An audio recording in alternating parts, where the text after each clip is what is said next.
Bueno, en este último video de este primer tema vamos a ver cómo funciona la cladística.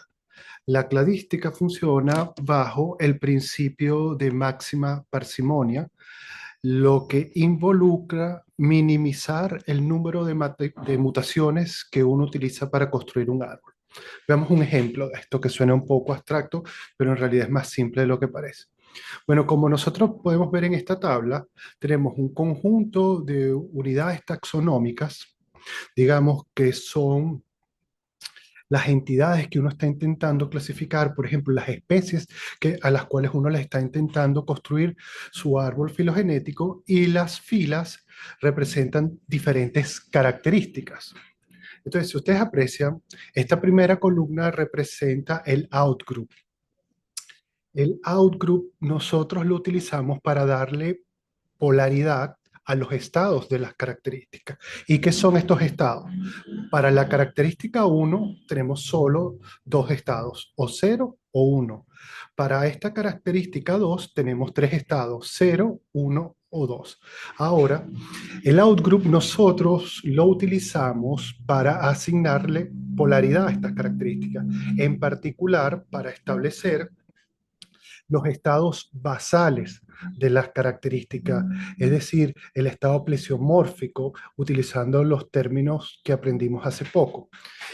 Y entonces, por lo tanto, este 0 sería el estado plesiomórfico y este 1 sería un estado más derivado, sería un estado apomórfico. Esto porque en filogenética nosotros evitamos utilizar palabras como primitivo o evolucionado para asignársela a los estados de las características, porque eso de alguna manera pareciera involucrar que hay como una especie de sentido tipo lo que ocurría en la gran cadena de los seres, lo que es falso.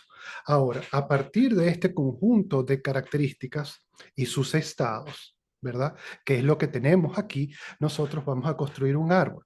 Para construir este árbol, nosotros nos damos cuenta que podemos utilizar la primera característica que presenta dos estados, donde este estado, el estado 1, nos permite agrupar a todas las unidades taxonómicas a las cuales nosotros queremos construirle la filogenia. Es decir, esta es utilizando el término que utilizamos anteriormente, una sinapomorfía del grupo A, B, C y D. Luego, si ustedes, es decir, esta característica me permite separar al grupo que yo quiero clasificarlo de su grupo hermano, que es el outgroup. Si ustedes ven, la segunda característica nos permite separar al grupo conformado por las unidades taxonómicas B, C y D. Luego, estas dos características que están aquí nos permiten separar al grupo conformado por las unidades taxonómicas C y D del resto. Y finalmente, la última característica nos permite separar a B y D. Y entonces, ustedes lo que es bueno que aprecien aquí es que todas estas cosas aquí son mutaciones. Y entonces el principio de máxima parsimonia lo que intenta es optimizar, en específico minimizar el número de mutaciones que se utilizan a la hora de construir un árbol. Bueno, entonces veamos un ejemplo. Supongamos en este caso que estamos trabajando con secuencias de ADN y que tenemos una tripleta, donde esto es la tripleta en una unidad taxonómica, esto es una tripleta para otra unidad taxonómica, esta para otra y esta para otra. Entonces vamos a construir un árbol para estas. Y entonces en este árbol, ¿verdad? Lo que nos damos cuenta es que también asignamos secuencias hipotéticas a los ancestros. Y lo que ahora a continuación hacemos es que vemos cuántas mutaciones son necesarias a partir de estos ancestros hipotéticos que son necesarias para obtener las secuencias actuales. Vemos que en este caso se necesita una mutación aquí, en este caso se necesita otra mutación, en este caso en el nucleótido del medio, y aquí se necesitan dos mutaciones para estos dos nucleótidos. Veamos si podemos construir otros ancestros hipotéticos ¿verdad? Secuencias ancestrales que involucren un menor número de mutaciones. Entonces, vean ustedes que en este caso solamente se necesita una mutación aquí, ¿verdad? Para que dé origen a a esta base nitrogenada, una mutación aquí que da origen a esta mutación en la base nitrogenada intermedia y finalmente una mutación. Si comparamos las dos, nos damos cuenta que este árbol involucra una longitud de 4 mutaciones y este una longitud de 3 y por lo tanto escogemos como el árbol más parsimonioso el que tiene el menor número de mutaciones, el que tiene el menor número de mutaciones, el que tiene la menor longitud. Y esto, ¿verdad? El fundamento del criterio de máxima parsimonia es la navaja de Ockham. La navaja de Ockham es un criterio lógico que utilizamos para escoger entre dos alternativas. Y entonces este criterio es que nosotros escogemos la alternativa que utiliza el menor número de hipótesis ad hoc. Y en este caso, las hipótesis ad hoc son las diferentes mutaciones. Escogemos el árbol que involucra el menor número de mutaciones. Veamos un ejemplo más realista. Supongamos de nuevo que tenemos 4 unidades taxonómicas y estas son las características, donde las características son posiciones de los nucleótidos, ¿verdad? Y construyamos árboles a partir de estas secuencias. Bueno, lo primero que vamos a hacer es que nos vamos a poner en la primera característica, en la primera posición de esta tripleta, y entonces además vamos a suponer que A y B son grupos hermanos.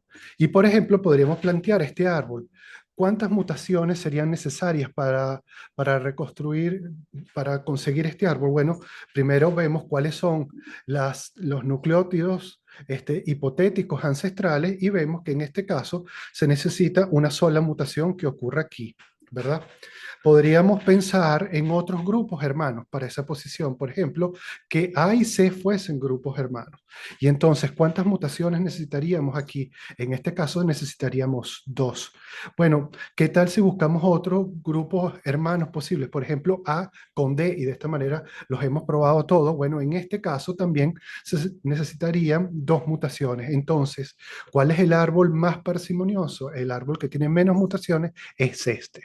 Bueno, veamos qué pasa si ahora utilizamos la tercera posición de la tripleta y vemos que es básicamente lo mismo.